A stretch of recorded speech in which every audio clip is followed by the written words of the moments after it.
Magandang gabi ito, inaabot na tayo ng gabi. Dito tayo sa sa Taguig.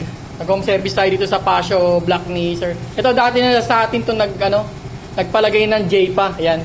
Ngayon si Sir nag-decide na naglagay na ng ilaw, busina, underglow, and then nag-repack tayo ng shock nito. Ito yung nilagay natin. Yung Pia horn, dual setup, stock at saka loud, and then Sendo X1 na 60 watts. Ayan siya. Ito yung mga switch niya. Ito siya. Tapos yung wirings niya, ito maliit na lang yung lumabas. Kasi dati yung unang gawa ko dito.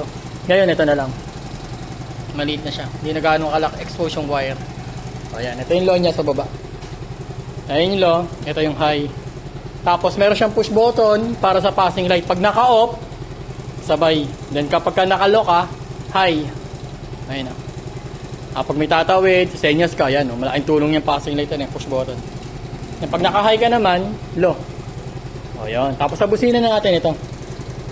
Dito ako naglagay sa ilalim yun. Bali, dalawa tong switch na to. Ito yung sa busina. And then ito yung sa underglow ni Sir. Try mo natin. Dito muna sa busina. Stock. Then loud.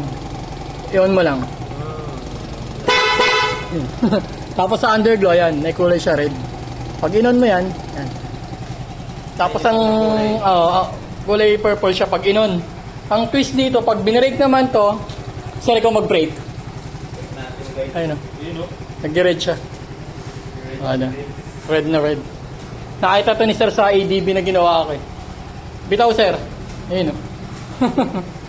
Ayun o, kagandahan doon. Bali ano to? 14 pieces na LED nung nilagay ko dyan. Red at saka violet.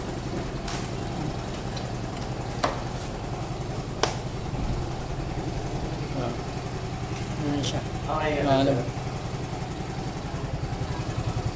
Tapos may switch siya. Pag ayaw mo nang may underglow, off mo lang. O yun o, di back to stock. Wala ka na ulit underglow. Hindi na lang siya. Oo, off lang. Iba, bali dalawang button yan sir, i-off mo lang. Ayun na, pag ayaw mo na ng underglow. O kaya sa umaga, papatayin mo. Eh kung masita ka sa underglow, di off mo lang, ganun lang. Ayan, dito sa Pasio, sa Taguig, nag-home service tayo dito. Ano pa kami sir? Pangalan mo? Kyle. Kyle.